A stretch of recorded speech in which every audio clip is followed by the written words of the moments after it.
Ya. Jadi hari ini kita akan sama-sama melaksanakan perkuliahan keperawatan komunitas 1 pada pertemuan yang ke-14 tentang puskesmas dan PHN. Tetapi sebelum kita masuk ke perkuliahan, Ibu meminta satu orang untuk memimpin kita dalam doa. Silakan. Satu orang memimpin kita dalam doa.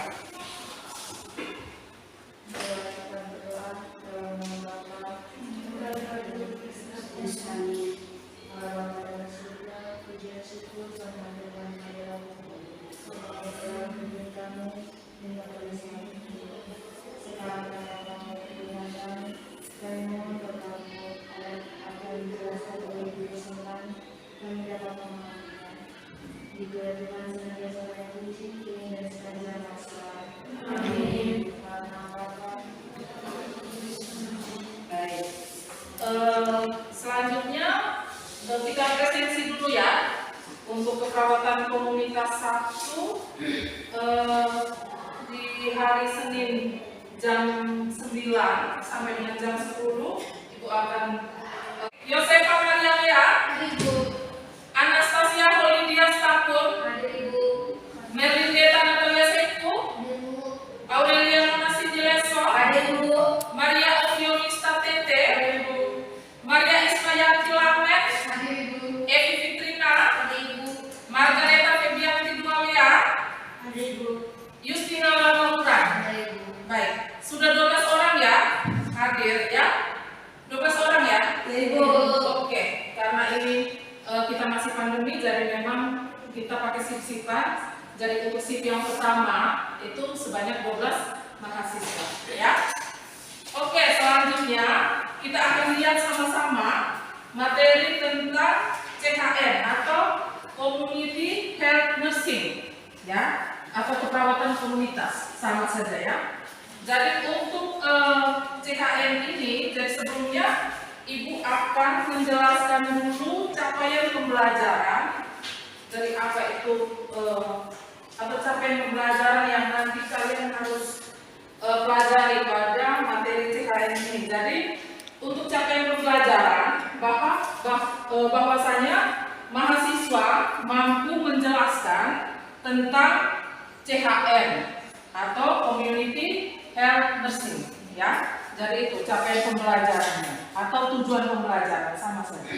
Kemudian untuk selanjutnya terkait dengan materi kita kali ini, jadi karena memang sekarang ini kita metode pembelajaran kita bukan lagi terpusat pada dosen atau pendidik, tetapi berpusat pada mahasiswa atau SCL, sehingga Ibu membagi kalian ke dalam 3 kelompok ya. Jadi sebanyak 12 orang ini dibagi dalam 3 kelompok. Jadi ada kelompok yang terdiri dari 4 anggota, ada satu kelompok yang terdiri dari 3 anggota ya, atau 3 mahasiswa. Oke, selanjutnya Ibu akan memberikan materi kepada kalian untuk kita bahas bersama-sama. Jadi metode yang Ibu berikan hari ini atau metode pembelajaran kita kali ini adalah SGD ya, atau Small Group Discussion ya, seperti itu SGD. Jadi untuk materi CHN silakan ya kalian catat kira-kira apa saja yang nanti kalian bahas. Baik, untuk kelompok yang pertama ini membahas tentang apa itu keperawatan komunitas. Dari kelompok yang pertama, kelompoknya Cindy ya, membahas tentang apa itu keperawatan komunitas. Kemudian yang berikutnya tujuan keperawatan komunitas. Tujuan keperawatan komunitas, lalu yang berikutnya sasaran keperawatan komunitas dan model keperawatan komunitas. Itu ya, dan ada 4 pokok bahasan atau sub pokok bahasan yang kalian harus diskusikan ya. Kemudian untuk kelompok yang kedua ini kalian membahas tentang konsep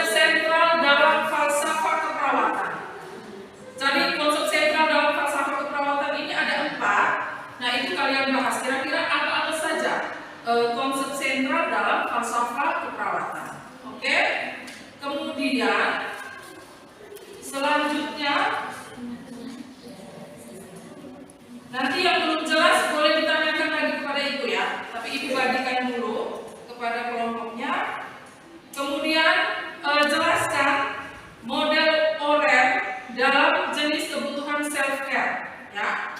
Model OREP pada kebutuhan self care ya. Seperti itu. Jadi itu kalian bahas. Jadi ada 3 ya. 3 model OREP itu kalian bahas. Jadi sesuai dengan anggota kelompoknya. Baik. Ibu beri waktu untuk kalian diskusikan selama 10 menit ya. 10 menit dari sekarang.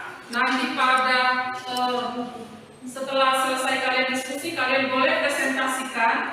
Kemudian ada sesi diskusi untuk kalian bisa tanya jawab. Nanti setelah itu baru ibu menyimpulkan ya dari materi yang kalian sudah bahas. Oke, silakan.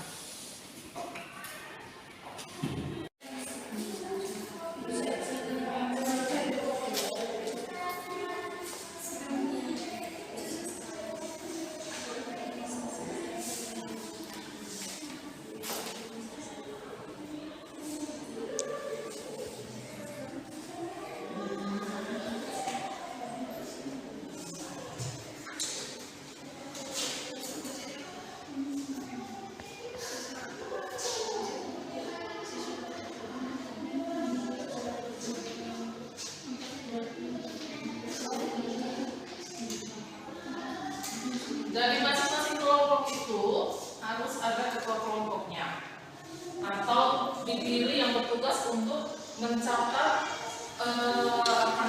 hasil diskusi kalian ya. Itu dicatat, kemudian nanti satu orang mempresentasikan atau membacakan hasil temuan-temuannya itu ya. Jadi pilih saja satu orang yang tulisannya bagus ya, yang mudah dibaca, yang bisa untuk dibaca ya.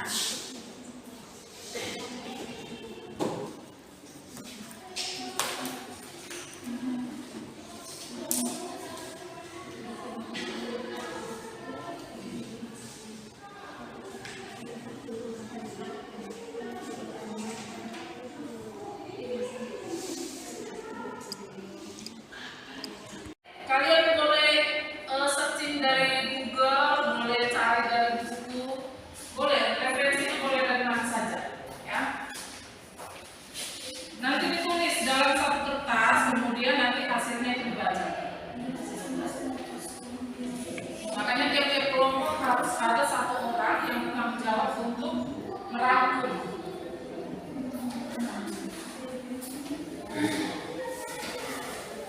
Sudah dapat pengertian komunitas? Langsung ditulis di kertas ya. Jadi satu orang ini tugasnya itu untuk menulis.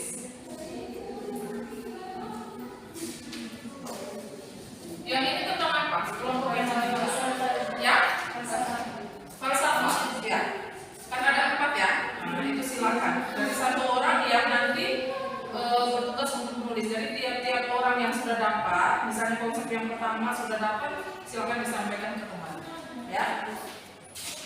Yang ini orang tadi ya.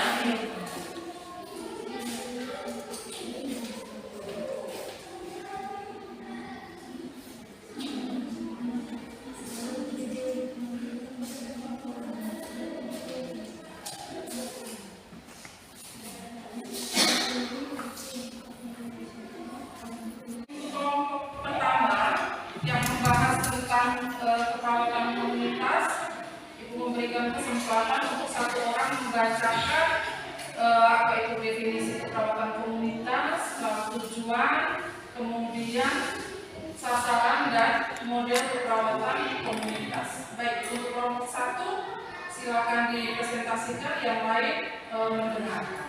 Ya.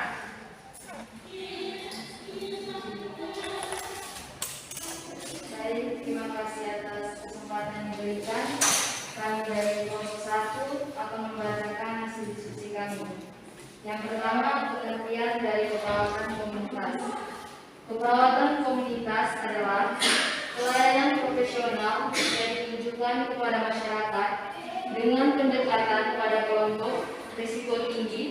dalam upaya pencapaian derajat kesehatan yang optimal melalui pencegahan penyakit dan peningkatan kesehatan dengan menjamin keterjangkauan pelayanan kesehatan dibutuhkan dan melibatkan klien sebagai mitra dalam perencanaan, pelaksanaan, dan evaluasi pelayanan keperawatan. Itu menurut Veronica tahun 2017. Yang kedua, sasaran dalam keperawatan komunitas. Di dalam keperawatan komunitas, sasarannya adalah individu, keluarga, kelompok, dan masyarakat, baik yang sehat atau yang sakit. Yang ketiga,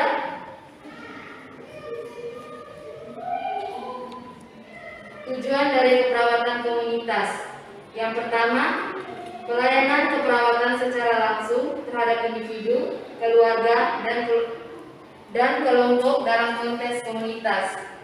Tujuan yang kedua, perhatikan langsung terhadap kesehatan seluruh masyarakat dengan mempertimbangkan permasalahan atau isu kesehatan masyarakat yang dapat mempengaruhi keluarga, individu, dan kelompok. Yang berikutnya, model dalam keperawatan komunitas.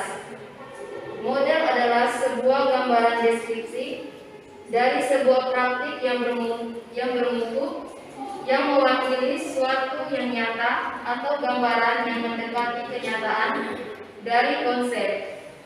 Model praktik keperawatan didasarkan pada isu dari sebuah teori dan konsep praktik. Salah satu model keperawatan kesehatan komunitas yaitu model healthcare system. Model konsep ini merupakan model konsep yang menggambarkan aktivitas keperawatan yang ditujukan kepada penekanan penurunan stres dengan cara memperkuat garis pertahanan diri, baik yang bersifat fleksibel, normal maupun resistance, dengan sasaran pelayanan adalah komunitas. Sekian dari kami. Baik, terima kasih untuk kelompok 1 yang sudah membacakan hasil diskusinya tentang apa itu keperawatan komunitas. Oke, selanjutnya kepada kelompok yang berikutnya silakan untuk membacakan hasil diskusinya. Dan bagi mahasiswa yang lain nanti silakan didengarkan ya. Baik, terima kasih atas kesempatan yang diberikan kepada kelompok kami. Dan saya mewakili kelompok kami akan membacakan hasil diskusi kelompok kami tentang konsep sentral dalam falsafah keperawatan. Konsep sentral dalam falsafah keperawatan itu ada 4. Yang pertama manusia, yang kedua kesehatan, yang ketiga lingkungan, yang keempat keperawatan. Yang pertama manusia. Komunitas sebagai klien berarti sekumpulan individu atau klien yang berada pada lokasi atau batas geografi tertentu yang memiliki nilai-nilai, keyakinan, dan minat yang relatif sama serta adanya interaksi satu sama lain untuk mencapai tujuan. Dan berikutnya kesehatan. Sehat suatu kondisi terbebasnya dari gangguan pemenuhan kebutuhan dasar klien atau komunitas. Yang berikutnya komunitas, yaitu semua faktor internal dan eksternal atau pengaruh di sekitar klien yang bersifat biologis, psikologis, sosial, kultural, dan spiritual. Yang berikutnya keperawatan. Keperawatan ini meliputi intervensi atau tindakan bertujuan untuk menekan stresor melalui pencegahan primer, sekunder, dan tersier. Sekian yang dikasih. Baik, terima kasih ya untuk kelompok 2 yang membahas tentang falsafah keperawatan ya. Oke, selanjutnya kita masuk ke kelompok yang berikutnya yang membahas tentang teori orang tadi ya. Silakan. Baik, terima kasih atas waktu dan kesempatan yang diberikan. Saya mewakili kelompok 3 akan membacakan hasil diskusi kelompok kami. Model orang dalam kebutuhan self-care yaitu pendekatan yang dinamis, perawat bekerja untuk meningkatkan kemampuan klien dalam merawat dirinya sendiri dan tidak menempatkan klien pada posisi bergantung. Itu menurut Orang tahun 2001. Selanjutnya teori self-care. Teori ini mengungkapkan hubungan antara tindakan untuk merawat diri dengan perkembangan fungsi individu. Yang kedua, teori self-care, yaitu teori mengungkapkan tentang ketidakmampuan klien, dalam hal ini lansia, dalam merawat diri. Berikut teori nursing system, yaitu nursing system dibuat oleh perawat didasarkan pada kebutuhan self-care. Sekian dari kelompok kami. Itu saja ya. Baik, terima kasih untuk kelompok 3 yang membahas tentang teori orang yang teori orang terkait dengan self-care ya. Oke, setelah mendengarkan diskusi dari 3 kelompok ini, kira-kira ada yang mau ditanyakan dari masing-masing kelompok. Misalnya kelompok 1 bertanya ke kelompok 2 atau kelompok 3 dan sebaliknya.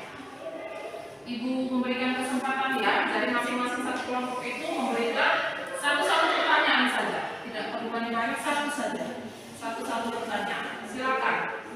Karena memang kita kan dibatasi dengan waktu ya, masih ada shift berikutnya, sehingga untuk pertanyaan juga kita batas, ya. Oke, baik. Ada yang mau ditanyakan? Misalnya mungkin belum paham tadi terkait dengan garis besar tentang keperawatan komunitas. Kemudian misalnya perawatan komunitas itu sasarannya itu atau yang paling khas dari keperawatan komunitas itu apa? Itu bisa ditanyakan ke teman-temannya yang membahas tentang keperawatan komunitas. Kemudian membahas tentang falsafah. Kira-kira apa itu falsafah keperawatan? Itu kan harus dijelaskan juga ya, sehingga kita bisa membuka pikiran kita. Oh, kalau misalnya berbicara tentang falsafah ini seperti ini. Kemudian di kelompok yang berikutnya tentang mereka membahas tentang teori Oren. Nah, kira-kira yang khas atau ciri khas dari teori Oren itu apa? Kemudian aplikasinya di keperawatan komunitas itu bagaimana? Itu kan bisa kelompok lain untuk kalian saling bertanya. Baik, Ibu memberikan kesempatan kepada masing-masing kelompok. Silakan Cindy. Baik, terima kasih atas waktu dan kesempatannya. Perkenalkan, nama saya Aurelia Desleso, saya dari kelompok 1. Saya ingin bertanya untuk teman-teman di kelompok 3. Teman tadi sudah menjelaskan tentang teori Oren. Yang ingin saya tanyakan, aplikasi yang terjadi di dalam teori Oren itu seperti apa? Sekian dan terima kasih. Baik, terima kasih ya Cindy untuk pertanyaannya.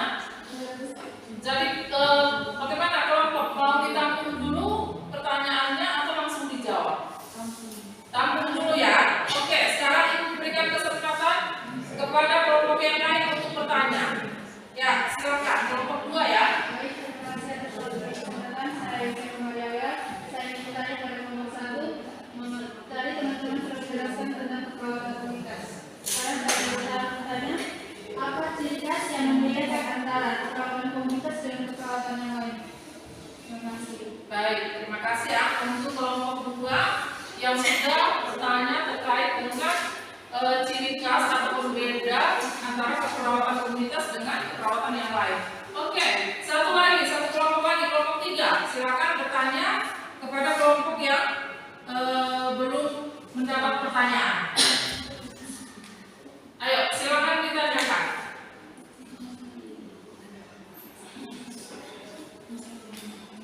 Tanya saja. Oke, silakan. Baik, terima kasih atas kesempatan yang diberikan. Saya ingin bertanya Kepada kelompok pada kelompok 1 tentang perawatan komunitas. Dan saya ingin bertanya itu apa saja masalah perawatan komunitas? masalah-masalah pada keperawatan komunitas. Baik, tidak ada yang bertanya kepada kelompok 2 terkait dengan falsafah keperawatan komunitas tadi.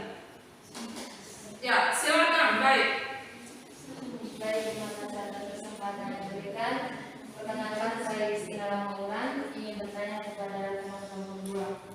Coba tadi teman menjelaskan falsafah keperawatan dan komunitas. Yang ingin saya tanyakan, apa sih falsafah keperawatan secara umum menurut teman? Sekian dari saya. baik. Terima kasih ya untuk kelompok yang sudah bertanya ya terkait dengan pembahasan atau materi kita hari ini. Silakan, siapa yang mau menjawabnya? Terlebih dahulu. Baik. Oke, silakan kelompok 2. Baik, terima kasih atas waktu dan kesempatan yang kalian berikan. Saya mewakili teman-teman kelompok 2 karena akan menjawab pertanyaan dari teman Listing dari kelompok 1. Baik, jawaban kami, falsafah keperawatan adalah pandangan dasar tentang hakikat manusia sebagai makhluk holistik atau yang memiliki kebutuhan biologis, psikologis, sosial, kultural, dan spiritual. Dan esensi keperawatan yang menjadikan kerangka dasar dalam praktik keperawatan. Sekian dari kelompok kami. Baik, dari penjelasan temannya, mungkin ada yang mau disanggah atau bagaimana? Sudah puas dengan jawabannya, sudah bisa diterima. Oke, baik. Selanjutnya, siapa yang mau menjawab tadi pertanyaan? Baik, terima kasih untuk mahasiswa sekalian yang sudah aktif sekali dari tadi, dari sesi diskusi tanya jawab, kemudian menyanggah jawaban pertanyaan dan seterusnya. Sekarang waktu yang berikutnya Ibu akan menjelaskan atau menyimpulkan jawaban-jawaban yang tadi sudah kalian presentasikan atau sudah kalian jawab tadi. Baik, berikutnya tadi Ibu nyambung ya dari apa yang sudah disampaikan oleh Cindy tadi, bahwa di keperawatan komunitas yang kita paling berat kita lakukan itu, kalau meningkatkan pengetahuan itu mudah sekali. Dan misalnya kita kasih penyuluhan, kita kasih edukasi, sementara itu kita tanya, orang masih bisa jawab. Misalnya, apa itu hipertensi? Mereka bisa jawab itu. Tapi bagaimana cara mencegahnya? Nah, itu yang susah sekali untuk orang tua. Itu terkait dengan bagaimana merubah perilaku. Ya, perilaku itu yang paling susah. Seperti kita, misalnya mahasiswa ya, ini kan banyak, paling banyak kalau kita di kos-kosan. Harus makan makanan yang sehat. Yang sehat itu bagaimana? Yang tidak boleh yang serba instan dan seterusnya. Tetapi perilaku ini kadang susah. Pagi-pagi bangun kalau misalnya waktunya mepet, ya sudah, apa saja yang ada makan. Seperti itu. Atau senang sekali memilih gorengan-gorengan, mie instan dan seterusnya. Ya, seperti itu. Kemudian tujuan yang berikutnya adalah potensi kesehatan. Jadi dari ketika kita sebagai perawat sudah melaksanakan upaya promosi kesehatan, kemudian dari masyarakat itu harus bisa memprotek kesehatan. Ya. Lalu yang berikutnya pencegahan penyakit dan penyembuhan. Lanjut, sasaran keperawatan komunitas ini adalah individu. Individu itu misalnya orang per orang nih, kemudian keluarga dan kelompok yang berisiko tinggi, yang sekarang itu lagi booming PISPK itu. Program Indonesia Sehat dengan pendekatan keluarga, ya. Lalu yang berikutnya kita lihat apa saja model-model keperawatan komunitas. Yang pertama model self-care ya, dari Dorothy Oren. Nah ini model ini lebih menekankan kepada keperawatan mandiri, ya, untuk mempertahankan kehidupan. Jadi kita harapkan bahwa pada saat kita melakukan praktik keperawatan komunitas, masyarakat itu bisa mandiri untuk mereka mempertahankan kesehatan atau merawat dirinya sendiri, itu mereka bisa lakukan secara mandiri. Tentunya terlebih dahulu kita harus sudah edukasi dulu, ya, sudah edukasi, sudah bimbing mereka. Nanti setelah itu baru kita bisa lanjutkan dengan mereka bisa merawat dirinya sendiri, ya. Oke, yang berikutnya kita lihat 4 konsep sentral dalam falsafah keperawatan. Dari tadi kelompok sudah menjelaskan konsep sentral itu ada 4. Yang pertama itu adalah manusia, bahwa menurut Oren ini memandang manusia sebagai kesatuan yang utuh, yang mempunyai fungsi biologi, sosial, mempunyai inisiatif dan seterusnya. Jadi kalian bisa baca bahwasanya memang definisi dari falsafah keperawatan itu kan adalah cara pandangnya, cara memandang orang tentang apa itu kesehatan, apa itu status kesehatan. Jadi dalam falsafah ini terdiri dari 4 konsep tadi, bahwa itu manusia. Jadi dia mempunyai rantai yang saling berhubungan. Jadi ada manusia, kesehatan, kemudian lingkungan dan suatu komunitas, ya. Ada 4 tadi yang sudah kelompok jelaskan. Kemudian kita lihat bersama-sama model orang tadi, aplikasi di keperawatan komunitas. Nah, ini tadi dari aplikatifnya seperti ini ya. Dari misalnya kita ini kan termasuk daerah bencana juga ya. Kalau baru-baru ini beberapa bulan yang lalu, ini kan pernah ada bencana di Flores Timur ya, di Flores Timur di Amanah sana. Nah itu kalian mahasiswa keperawatan ini kan diwakili oleh BEM melakukan aksi kemanusiaan ya, dengan memberikan sumbangan dan seterusnya. Nah itu kalau misalnya kita lihat pada saat kalian melakukan aksi kemanusiaan itu, penerapan teori ORM-nya itu adalah bahwa untuk anak-anak agar tercapai dia punya gizi yang seimbang, gizi yang tetap baik walaupun dia termasuk dalam daerah bencana atau mengalami bencana pada saat itu ada sumbangan-sumbangan berupa susu, makanan, roti dan seterusnya. Kemudian misalnya untuk lansia-lansia diberikan selimut, kemudian diberikan pakaian, itu untuk perawatan diri, sabun, ya untuk memenuhi kebutuhan dasarnya, ya. Baik, kemudian untuk perempuan, untuk para wanita itu biasanya dibagikan pembalut dan seterusnya. Jadi ini yang aplikatif sekali pada teori ORM yang diaplikasikan pada keperawatan komunitas. Oke. Baik, sampai di sini ada yang mau ditanyakan lagi terkait dengan keperawatan komunitas ini? Tidak ada ya? Sudah pas ya? Kalau sudah pas berarti kita akhiri kuliah kita hari ini. Nanti kita ketemu lagi minggu depan dengan materi yang berbeda, ya. Dengan materi yang berbeda, kalian boleh baca, lihat lagi di kontrak kuliah, lihat lagi di SPS. Nanti untuk kalian persiapan belajar memang, dan pada saat kita kuliah nanti diskusi ini akan menjadi lebih hidup ya. Kemudian pasti kalian akan selalu mengingat itu. Oh ya, harapan teori yang kita hari ini kita ketemu lagi minggu depan ya. Baik, lebih dan kurangnya nanti kalau misalnya ada yang mau ditanyakan bisa minggu depan kalian tanyakan. Kalau sudah selesai kita cukupkan sampai di sini karena masih ada lagi shift yang lain. Oke, baik, sampai di sini Ibu ucapkan terima kasih. Selamat pagi, kita ketemu lagi